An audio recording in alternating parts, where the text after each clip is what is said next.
Hello, everybody, and welcome to Charts with Dan. We're going to be looking at the performance of Tenet at the box office domestically and worldwide. How is it doing? We're going to look at Mulan. We don't know what any domestic box office might look like, or do we? Some interesting things to look at there. But before we get to any of that, I wanted to take a minute to acknowledge the passing of Supreme Court Justice Ruth Bader Ginsburg. And, you know, I've said on the show before, oftentimes when we cover people who have passed away, it has to do with movie, TV, and film. I do think that there are some people who transcend that boundary, but also Ruth Bader Ginsburg, the subject of a very popular documentary, RBG, that came out just a couple years ago, also a biopic on the basis of sex, which also came out just a couple of years ago. So particularly later in her life, Ruth Bader Ginsburg became a pop culture figure herself. And throughout her decades working in law, she was a tireless advocate for women's rights, for equal rights. I wanted to take a moment to express, obviously, to her family and to those who loved her,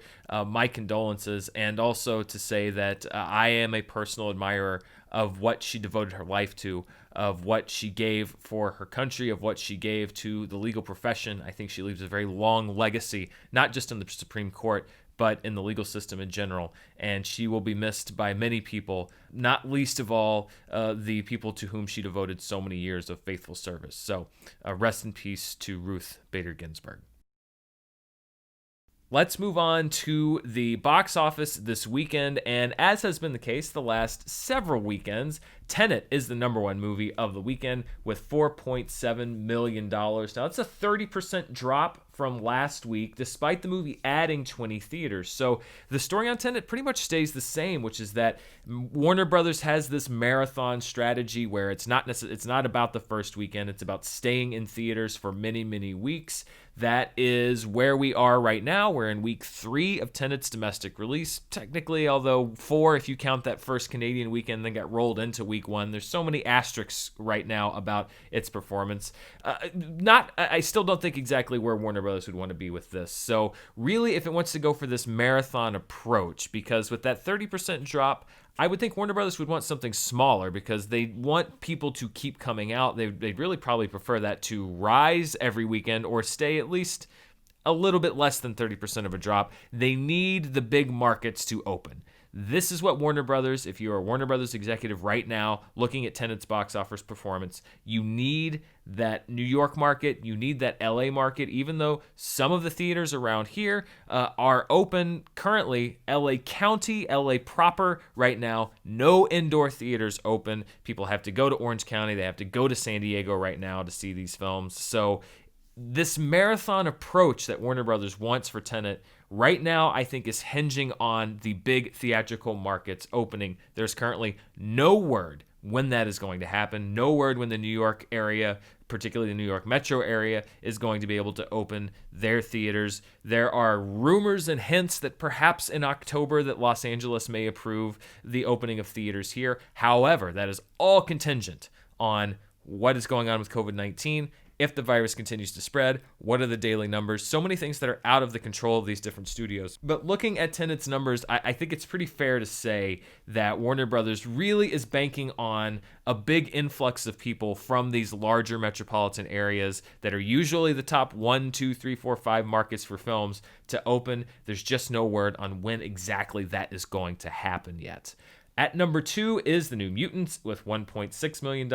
And then in third place is a film called Infidel. Now, this is a movie starring Jim Caviezel that is from Cloudburst Entertainment, which is actually just established this year from some executives that worked at another organization called PureFlix. It was also produced by Dinesh D'Souza, who is a controversial figure. He's made a lot of political documentaries that are heavily critical of particularly Hillary Clinton back in 2016 and Barack Obama. So this is a turn into a narrative film for him. It's there at number 3, just above Unhinged, which stays in the top 5. It's there at number 4 with $1.2 million.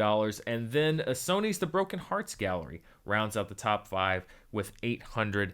So that's where we stand currently with this past weekend's box office. Let's see if that made any changes to the 2020 domestic picture. And it really, we're actually on the cusp of it. We look here at Tenet. It is still, according to my calculations, at number 9. Some people count The Gentleman in 2020. Some people don't. I'm counting The Gentleman as a 2020 film. So it will have passed The Gentleman very soon to become the 8th highest grossing film of the year at the domestic box office. However, it is a tough mountain to climb for it, particularly with LA and New York remaining closed, for it to start climbing that list again with Onward and Call of the Wild there at $61 and $62 million, breaking in with Invisible Man there in the fifth spot with $65 million. Obviously, that's somewhere that Warner Brothers wants Tenet to be. However, something that has been brought up these last couple of weeks, and particularly with Wonder Woman pushing back to Christmas, so that now the biggest major release on the schedule isn't for another month, which is Fox's Death on the Nile, which is currently scheduled for October 23rd. However, there's no guarantee that it stays there. It could very easily push its release back, and then you're looking at a big gulf for a major release. You're looking at potentially November for some of these theaters. When you're getting into Soul, if it stays as a theatrical release, there are now rumors that it might not go to theaters, that it might go to Disney+.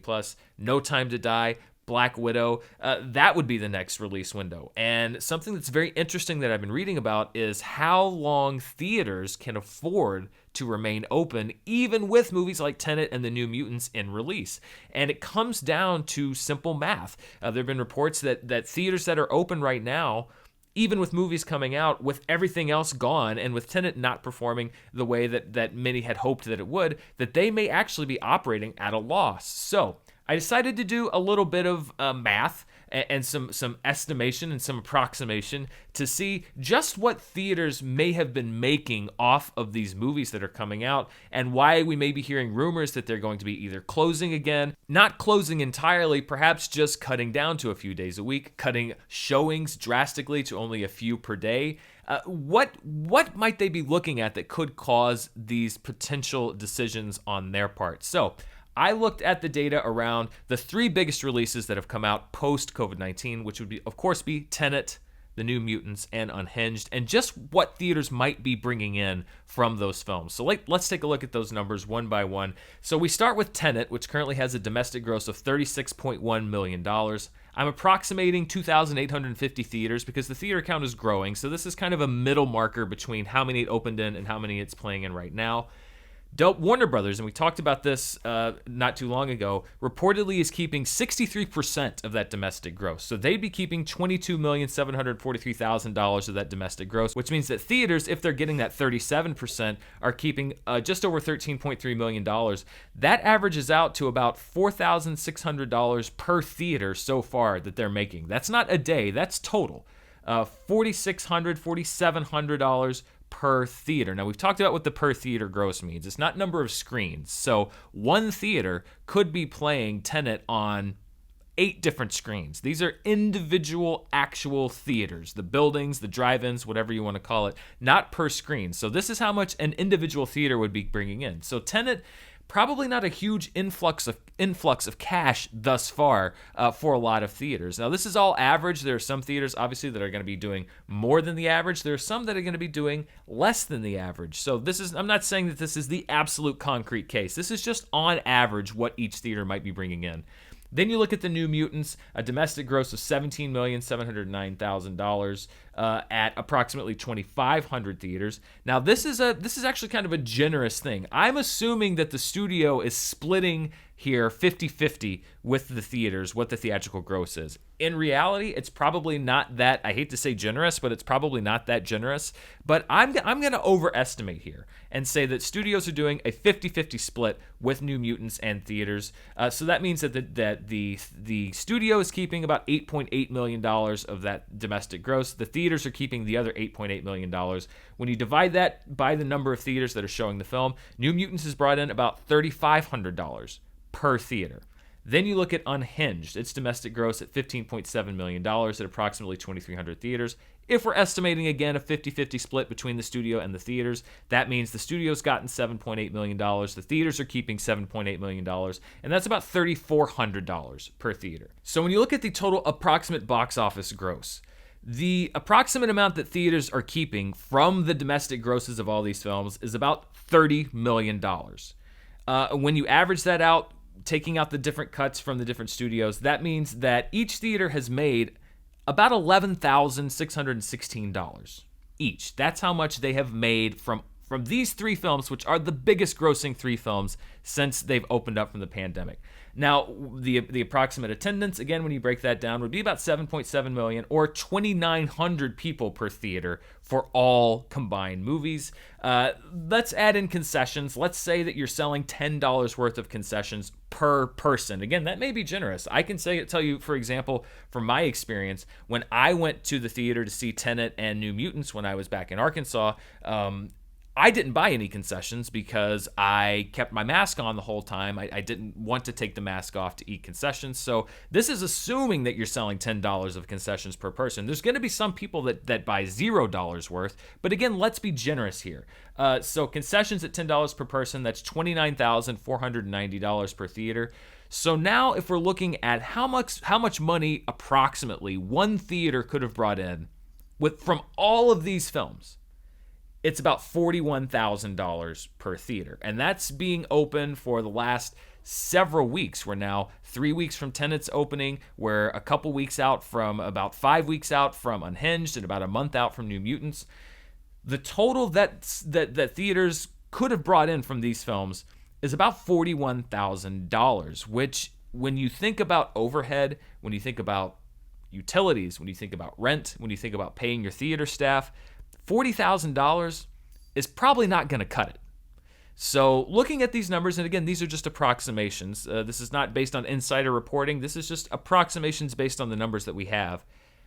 I think that these reports that we've gotten, or that I've read, that a lot of these theaters are operating at a loss, looking at numbers like that, I think that's pretty likely, actually. Given that so many other films have pushed their release, and given that the ones that have come out have not performed as well as a lot of people would have wanted them to, and with Mulan, remember that Mulan pulled out of theaters after they had decided that they were going to come back, after they had announced that they were going to come back. They were counting on Mulan to do some business, and we'll see how much business Mulan might have done in just a second. So I can see now why there are talks of theaters cutting their hours, because at the end of the day, they are a business.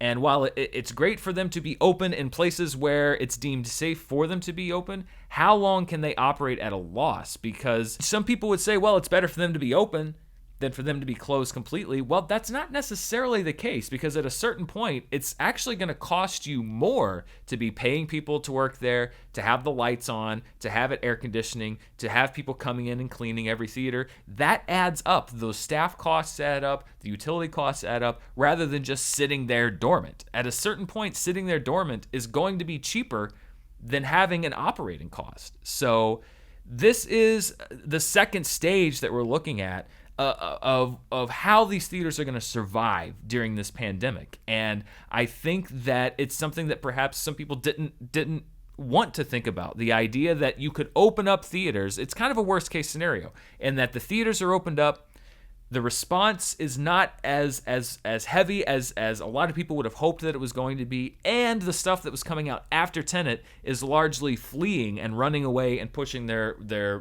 releases weeks or months away. Candyman has moved to months away. Wonder Woman has moved to weeks away. And if another one of these big releases moves, a No Time to Die or a Black Widow, then I think that Exhibition is going to have to really, really seriously rethink how they're going to stay afloat, because they might find themselves in a position where they're hemorrhaging more money than they were when they were closed.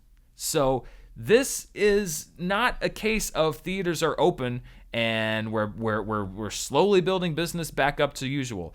There are always going to be X factors and things that no one has considered, and I think that's the situation where we are right now. Now, I mentioned Mulan, which pushed out of theaters domestically and onto Disney+. It had its second weekend at the Chinese box office this past weekend, and remember last week when I talked about the fact that it had a disappointing performance, and that one of the big things about that, one of the big problems about that, is that you often see huge drop-offs in the second weekend at the Chinese box office. That was the case this past weekend. Mulan reportedly dropped by over 70% in its second weekend in China. And as we discussed on the show last week, it is now projected to have a final Chinese gross of about $40 million. Not good. Not good for Disney at all. It currently has a projected gross around $60 million worldwide. We talk about the fact that Mulan was a $200 million film. And Tenet as well. And I got some people questioning my math a little bit on this, because with both of them I said that $400 million is the target for when both of those movies that people might start talking about the fact that they would make money. And I think that that's where I probably could have communicated it a little bit better, which is that I was not saying that if Tenet and Mulan make $400 million, then they'll break even. Far from it, because you do have things like promotion and advertising and things like that. When I bring up the $400 million for a $200 million movie, that is the point at which it is not considered an absolute flop. When you can double your budget with a worldwide gross, that's when you talk about mitigating losses or making it up on home video. Yes, there's definitely higher break-even points for Tenet. Some have said $500 million. Some have gone even higher. But so $400 million I talk about is the lowest base target number for a movie with a $200 million budget. Yes, you're going to need to go higher than that. But there was some data reported on the domestic front, some estimates from analytics groups, etc., that perhaps have taken the edge out of the bad news for the Chinese box office, at least for a little bit. There was a Yahoo report that quoted figures from a research firm called 7 Park Data.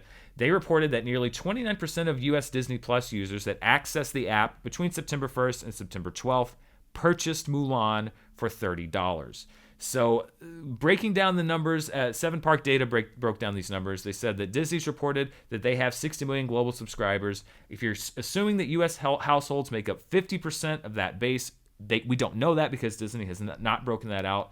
Then 7 Park suggests that potentially roughly 9 million users purchased the film for $30 a pop. That's 29% of an estimated 30 million base. That would mean that it would be $261 million that Disney had piled up from U.S. markets alone for Mulan. So again, much like my theater estimates, these are estimates from an analytics firm that they're doing the best they can with the data that they have available. But signs point to a very strong possibility that Disney could have made $200 to $300 million from Mulan's release on Disney Plus just in the United States. So if that's true, and keep in mind that also means that Disney, they don't have to split that with anybody.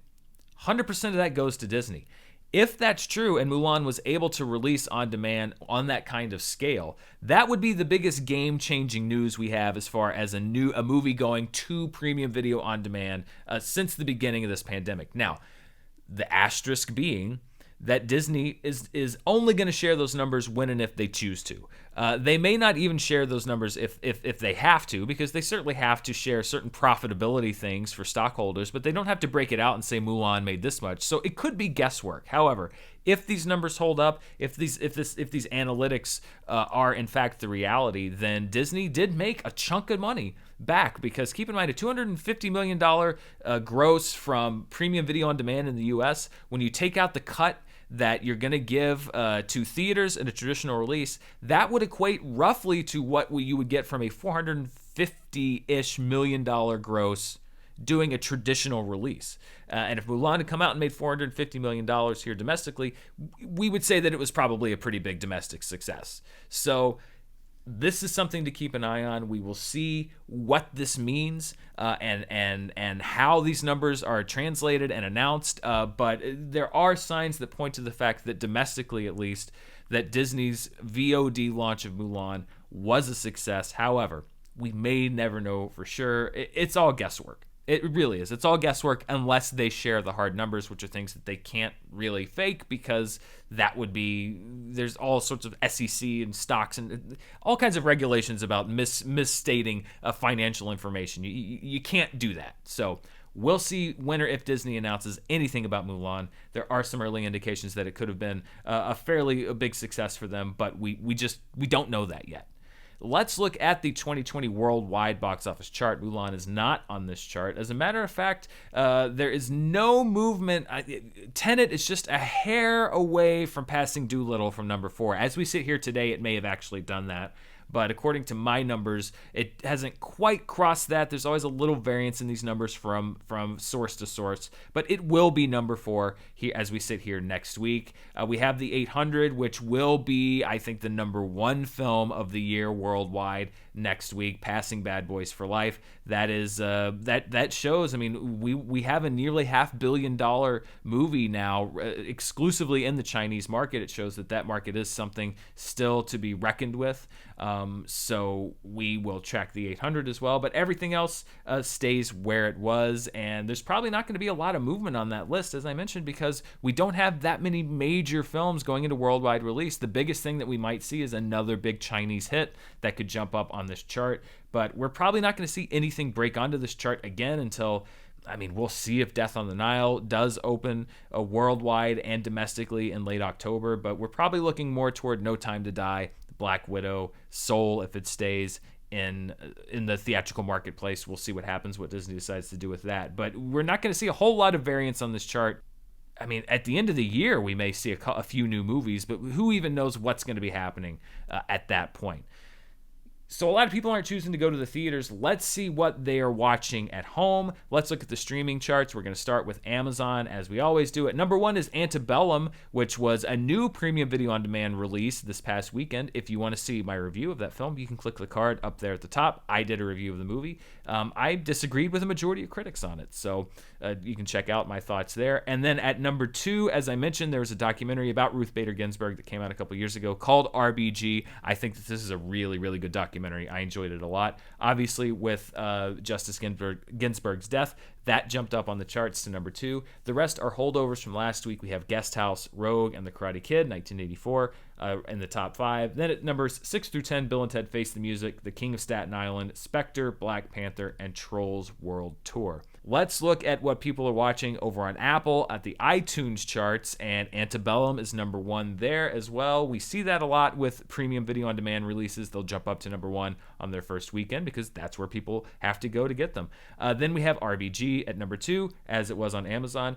Like a Boss is there at number 3. That is a release early from 2020. I know it feels like that movie came out a couple of years ago, didn't it? It actually came out this year, and it was available as a 99-cent rental, so that's why it's there at number 3. Then at number 4, we have On the Basis of Sex, which was the Ruth Bader Ginsburg biopic, which was released a couple years ago, starring Felicity Jones. That's there at number 4. Then Star Trek 1 through 10. The first 10 Star Trek movies were being sold as a bundle for $20, so that's why they're there at number 5. That's it, by the way, if you're a Star Trek fan, or even if you're not, $2 a movie, that's a great deal. Then The King of Staten Island, Irresistible, The Second, and The Silencing are all there at numbers 6 through 9. And at number 10, we have Alone, which is a new 2020 release, but that was available for rent for $6.99. We've seen that a lot with movies that want to go out new on iTunes, but want to rent at a lower rate. You'll see them pop up on the charts a lot. That was Alone there at number 10.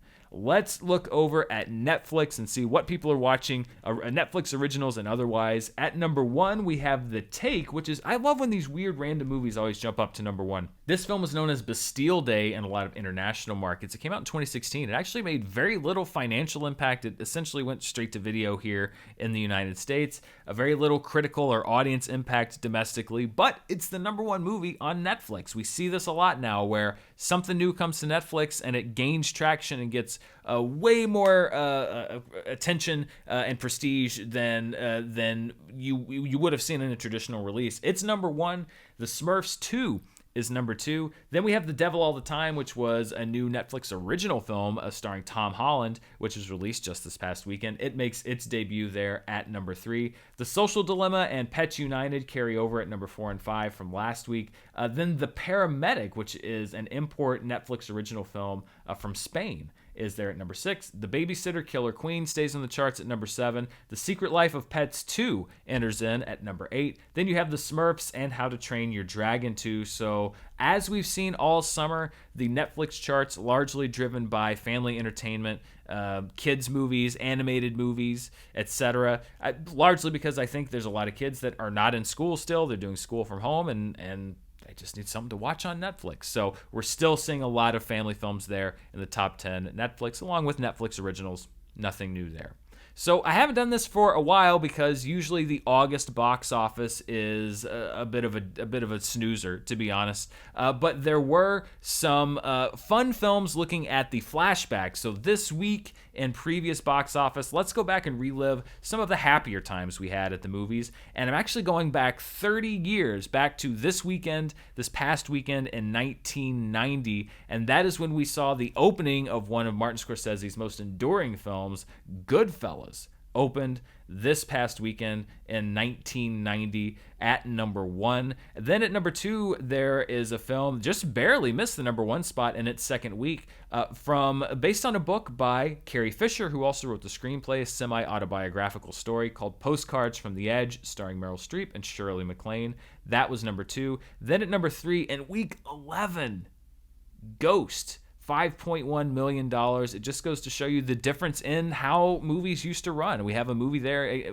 Ghost has almost been out for 3 months. It's still number 3 at the box office. That would be very unusual now, but very common for a phenomenon as that movie was back then. Then at number 4, in its first week, Narrow Margin, which is probably not a movie that many people have heard of. I will always remember it as the first rated R movie I was ever allowed to see. My mom rented it on, I don't know, probably from Delta Video or some store nearby, and watched it and asked if I wanted to see it because even though it was rated R, she felt like I was at an age where I could watch it. So I will always remember Narrow Margin, this obscure Gene Hackman and Archer movie, as the first rated R movie that I ever saw. It was such a big deal. I felt like an adult, because I was probably, I don't know, 8 or 9 years old. So that's one that will always be in my brain. And then Funny About Love, in its first week, starring Gene Wilder, directed by Leonard Nimoy. We were talking about Star Trek just a couple minutes ago. Leonard Nimoy directed that film. Not a critical or a financial success, but Gene Wilder, amazing actor, great comedian, one of my favorites.